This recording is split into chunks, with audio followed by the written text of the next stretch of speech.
आणि म्हणजे काय असतं इंजिनियरवाले लोक घर बांधू शकतील, गाडी शिकू शकतात, याच्या पलीकडे ते काहीच करू शकत, काहीच नाही.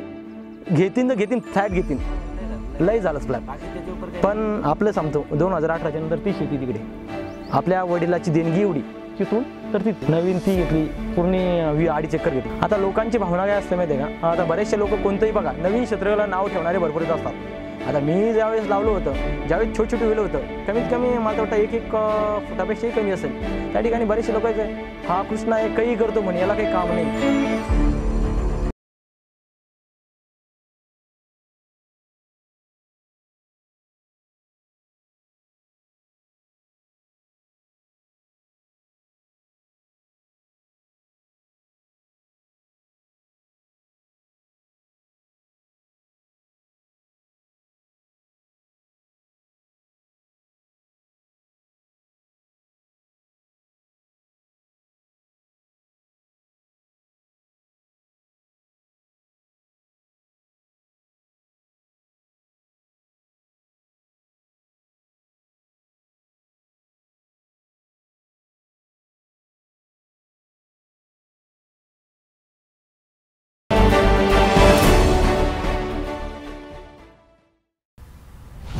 नमस्कार शेतकरी बांधवांनो, माझं नाव कृष्णा अशोकराव फलके, राहणार तळेगाव, तालुका फुलंब्री, जिल्हा औरंगाबाद.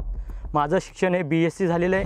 मी 2 वर्षापूर्वी एका पालघरच्या मीटिंगला गेलो होतो. जॉबला असताना एक फाउंडेशनची जॉबची मीटिंग करत होतो आणि त्या मीटिंगमध्ये मी त्या पालघरमध्ये गेलो आणि पालघरमध्ये एका रिसॉर्टवरती मी थांबलो.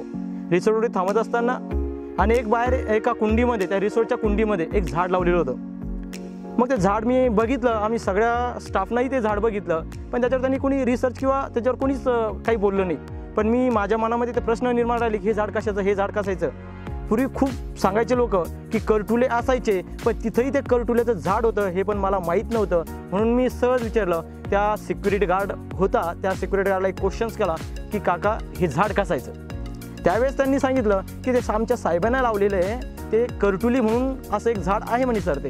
मग माझ्या डोक्यामध्ये एकदम क्लिक झालं की बाबा सिटीतले लोक जर ते कुंडीत झाड लावू शकते तर मग आपण त्याची शेती का करू शकत नाही. मग 2.5 वर्षापूर्वी मी माझा निर्णय घेतला आणि रानातनं 2 कंद आणले करटुलीची आणि ते कंद ते लागवड केली आणि लागवड करून सनी आज तुम्ही बघत असाल त्या 2 कंदाची पूर्ण जे माझं जे क्षेत्र आहे 20 क्षेत्र त्या 2 कंदापासून ते तयार झालेलं आहे.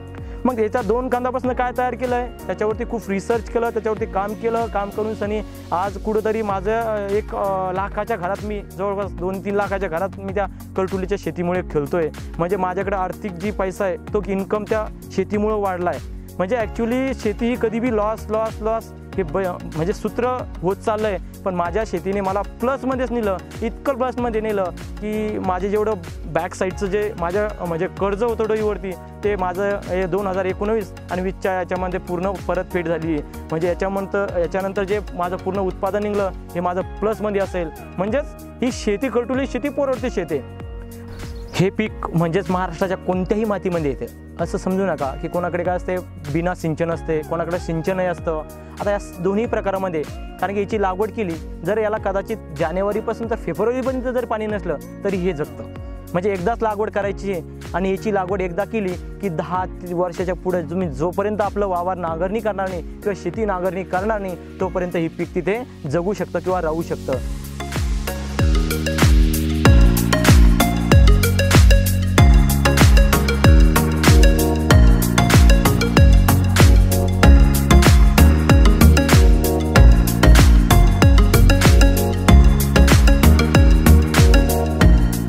साधारण जर तुम्ही 20 ते 25 दिवसानंतर जर्मिनेट झालं की लगेच आपण काय करायचं आहे, एक साधारण नुवानसारखी फवारणी असेल.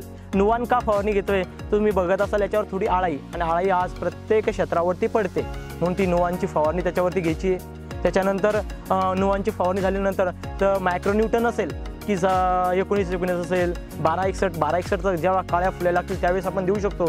पण 19-19 असेल किंवा आपण ह्युमिक ॲसिड ज्याला म्हणतोय की ते मुळासाठी वाढीसाठी काम करतं, हे आपण जरी 20-25 दिवसाच्या अंतराने दिलं तर त्याला फायदेशीर ठरू शकतो. पण बाकीच्या पिकांपेक्षा याला 0 मात्र खर्च आहे. समजा बाकीच्या पिकांना जर तुम्ही 10,000 खर्च करत असाल याला फक्त 2,500च खर्च करा. म्हणजे याला जवळपास 20% कमी खर्च बाकीच्या पिकांपेक्षा कमी आपण करू शकतो, पण उत्पन्न चांगलं. आणि तुम्ही जेवढं याला खर्च कराल तेवढं जास्त उत्पन्न याला देईल. सर्वसाधारण माझ्या अर्धा एकरा प्लॉटमध्ये माझ्या बियाण्याच्या आणि जे बांबू तारकाठी याच्या व्यतिरिक्त जर खर्च आहे फक्त 2,500 रुपये खर्च आलेला आहे. खर्च काहीच एवढे नाही शेतकरी बांधवांना. शेतकरी बांधव असतील ते प्रश्न करतात की ह्या कंडिशनमध्ये करटुली ही असू शकत नाही किंवा करटुलीची शेतीही केली जात नाही.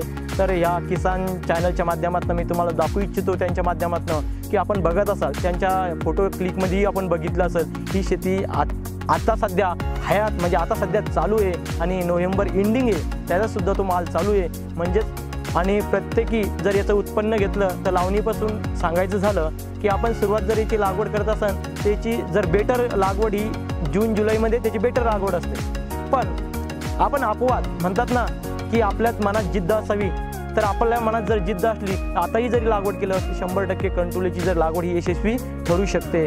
म्हणून आताही बऱ्याचशा शेतकऱ्यांनी माझ्या मार्गदर्शनाखाली ती लागवड केली. म्हणून त्याची जर बरेचसे शेतकरी जून जुलैला लागवड करत असतील तर मी त्यांना सांगेल की आपण जून जुलैमध्ये नक्की लागवड करा. याची लागवडीपासून एक लागवड करायची, त्याच्यानंतर 10 ते 12 दिवस त्याला जर्मिनेशनला दिवस घेतात ते.